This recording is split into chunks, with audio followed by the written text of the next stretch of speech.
तो wish you a very good morning guys. आज हो गई अपनी 24th और आज ये अपना होगा व्लॉग 8th। कॉलेज जाना था, कंप्यूटर का प्रैक्टिकल था और नहीं गए क्योंकि तबीयत कल रात में थोड़ी सी ज़्यादा ख़राब हो गई थी। अब जो गलती मैंने करी भाई, ये गलती कोई नहीं करना। कल तो मेरी इतनी रात में हालत ख़राब हो गई थी कि पूछो मत। तो रात में जब व्लॉगिंग वॉगिंग कुछ भी वो नहीं था। अब हुआ क्या था, संडे को मैंने एक सब्ज़ी लेके आई थी, तो वो सब्ज़ी अच्छी थी तो मैंने उसको रख दिया था कि इसको मैं कल खा लूँगा। तो मैंने उसको ऐसे ही रख दिया था। फिर मैं जब कॉलेज से आया मैंने देखा कि स्मेल ठीक थी, टेस्ट ख़राब नहीं लग रहा था। मैंने इसको रोटी मंगाई मेस से और सिर्फ मैंने सब्ज़ी रोटी खा ली। भाई वो सब्ज़ी के कारण मेरे को फूड पॉइजनिंग हो गई, मेरे लेने के देने लग गए, इतनी खूब वॉमिट हुई, खूब मोशन हुए, तगड़ी हालत ख़राब। रात में फिर शांतनु के जो रूममेट है उनने हेल्प करी थी, उनने मेडिसिन वगैरह ला के दी। फिर उसके बाद वो खाने के बाद तो फिर मैं 2 बजे तक करीब थोड़ा सा नॉर्मल हुआ। फिर उसके बाद नींद नहीं लग रही थी, फिर नींद लगी जैसे तैसे करके। फिर सवेरे भी भाई मैंने बोला कॉलेज तो मैं आज नहीं जा रहा हूँ, तो आज हो गई है कॉलेज की लीव। तो अब देखो अब क्या क्या करते हैं। फिर से वही रूम पे रहेंगे तो क्या ही काम करेंगे भाई, हमारे पास रूम पे रह के कोई काम करने के लिए ज़्यादा होता नहीं है। हाँ, 2 प्रैक्टिकली कॉपियाँ कंप्लीट करनी है, वो सब चीज़ें हैं, वो सब कंप्लीट कर लेते हैं। अभी बज रहा है करीब 11:25 हो रहा है, मतलब 11:30 हो रहे हैं लगभग। तो अब सबसे पहले एक बार जाते हैं, दही लेके आते हैं, दही खाते, फिर दवाई खाते, उसके बाद फिर बाकी चीज़ें भाई जो है स्टार्ट करी जाएगी।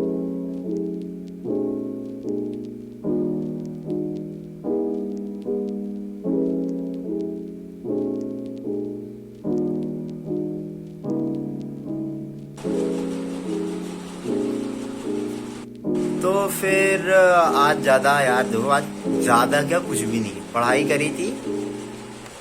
HAP का असाइनमेंट कंप्लीट हो चुका है, थ्योरी का।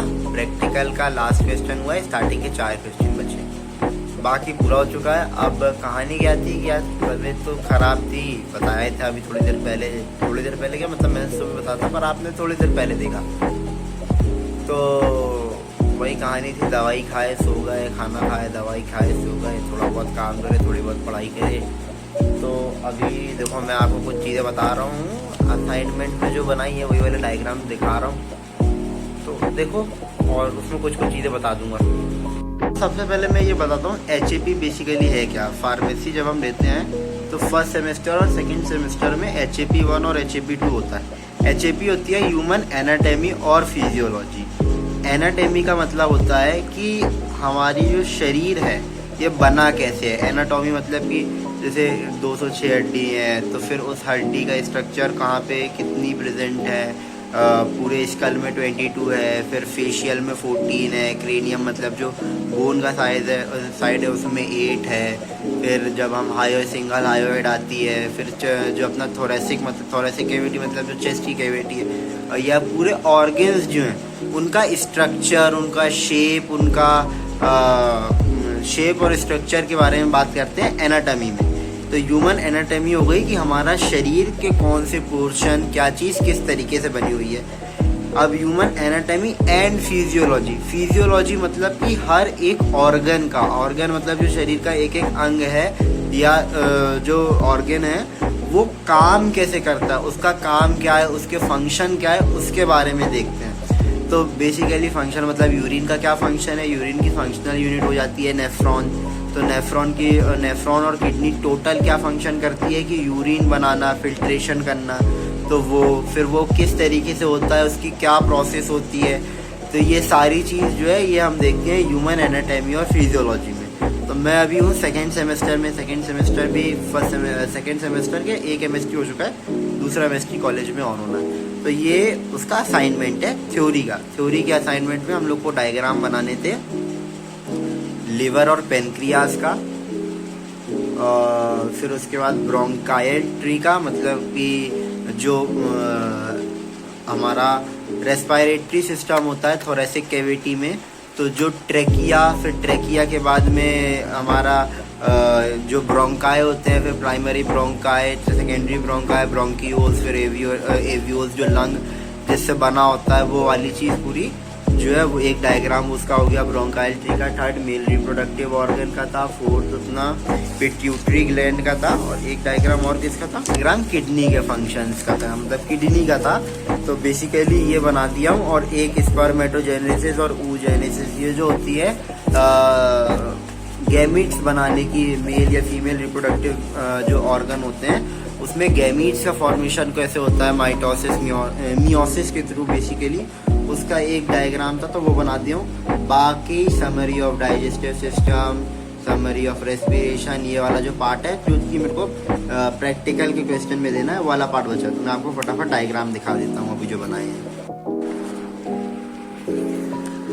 तो बेसिकली ये वाला जो पहला डायग्राम था ये था डायग्राम ऑफ लिवर और पेनक्रियाज का। तो इसमें मैंने बनाया था पहले ये डायग्राम में ऊपर वाली लेयर, फिर इसके बाद एक लिगामेंट होता है जो डायग्राम को और हमारे लिवर को अटैच करता है, ये वो कोरोनरी लिगामेंट है। फिर जो हमारा लिवर होता है ये दो पार्ट में डिवाइड होता है, राइट लोब और लेफ्ट लोब।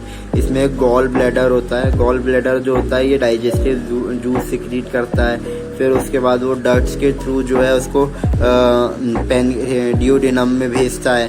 तो ये वो वाला डायग्राम हो गया। यहाँ पेनक्रियाज था, पेनक्रियाज भी जो है डाइजेस्टिव जूस सिक्रीट करता है। अब वो सब क्या है वो सब आपको पढ़ना हो तो आप अलग से पढ़ सकते हैं, वो वीडियो में वो बहुत लंबी वीडियो हो जाएगी। तो ये बेसिकली एक हो गया, ये पहला तो ये हो गया diagram of liver and pancreas का। सबसे अच्छा डायग्राम भाई अपन ने यही बनाया, सबसे अच्छा, सिंपल सोबर। अभी बहुत से लोग बोलेंगे पेंसिल क्यों बनाया, भाई पेंसिल थी नहीं, मेरे को कॉलेज में फोटोकॉपी सबमिट करनी है, ये मैं ओरिजिनल वाले में रख लेता हूँ तो काम चल जाएगा, उससे पता नहीं चलेगा किसी को, सीक्रेट है बहुत बड़ा। फिर डायग्राम ऑफ पिट्यूटरी ग्लैंड है। तो पिट्यूटरी ग्लैंड जो होता है ना वो ब्रेन में होता है और हाइपोथैलेमस में, और इसका जो पार्ट होता है ना ये मतलब ये बहुत छोटा सा होता है, पी शेप्ड होता है, बहुत छोटा सा वो होता है, बट बहुत सारे जो है फंक्शंस ये परफॉर्म करता है। तो वो सब भी अपन देख सकते हो बाद में आराम से। फिर मेल रिप्रोडक्टिव ऑर्गन का एक डायग्राम ये हो गया। इसको मैंने आधा ना पीछे से एनल वाला और पार्ट भी था, बट वो मेल रिप्रोडक्टिव ऑर्गन नहीं था तो मुझे लगा उसे नहीं बनाना चाहिए। मेल रिप्रोडक्टिव ऑर्गन में प्रेप्यूसल पीनेस ये हो गया, फिर एक्सटर्नल स्क्रोटम ये हो गए, फिर उसके बाद में यूरिनरी ब्लैडर ये हो गया, फिर वॉज डिफरेंसेस ये गए थे, मतलब बेसिकली यहाँ से चालू होता है। फिर स्क्रोटम के अंदर टेस्टिस होती है, टेस्टिस के अंदर एपिडिडाइमिस, फिर वो ट्यूब जाती है, फिर वो जब ये यहाँ से निकल जाती है इस पोर्शन से, जब पास आउट होती है तो वास एफरेंशिया होती है, वास एफरेंशिया, फिर वास एफरेंशिया वास डिफरेंशिया में कन्वर्ट हो जाती है। फिर वो सब था। फिर प्यूबिक, मतलब ये डायग्राम मेल रिप्रोडक्टिव ऑर्गन का हो गया बेसिकली। ये किडनी का डायग्राम था, सिंपल। तो बेसिकली इस तरीके से पूरे डायग्राम ये बन गए थे। तो आज शाम को तो ये काम हुआ कि एचसीपी का डायग्राम बना दिए, फिर खाना खाने चले गए थे। फिर खाना खाने के बाद अच्छा एक ये ब्रोंकाइल ट्री रह गया था भाई, ये थोड़ा सा डैमेज हो गया। ये लिवर डैमेज नहीं हो गया, ये सॉरी लंग्स नहीं डैमेज हो गए, लंग्स का डायग्राम थोड़ा सा डैमेज हो गया, बट कोई बात नहीं। जितनी चीज़ें बतानी थी मेन चीज़ें मैंने उसमें डेमोन्स्ट्रेट कर दी, बट सह लेंगे थोड़ा सा। फिर ये वही मैंने जो बताया था प्रैक्टिकल का लास्ट वाला क्वेश्चन कर लिया था, स्पर्मेटोजेनेसिस और oogenesis का। तो ये सब चीज़ें हो गई भाई, इसके बारे में डिटेल में किसी दूसरी वीडियो में दूंगा, और वीडियो में ना थोड़ा थोड़ा ऐसे ऐसे कुछ बता दिया करूँगा। पता नहीं क्या ही होगा, बट हाँ मैं थोड़ा थोड़ा जो भी चीज़ें पढ़ूंगा तो मैं उसके बारे में कुछ चीज़ें जो है मैं वीडियोज़ में शेयर करता करूँगा। चलो ठीक है, आज के लिए वीडियो के लिए बस इतना ही, बाय बाय। अच्छा एक चीज़ भूल गए, सब्सक्राइब कर देना सब लोग, सब्सक्राइबर थोड़े से कम है, चैनल भी नया है, बट सब्सक्राइब कर देना। फिर अपन मिलते हैं न्यू वीडियो में, बाय बाय, कल मिलते हैं।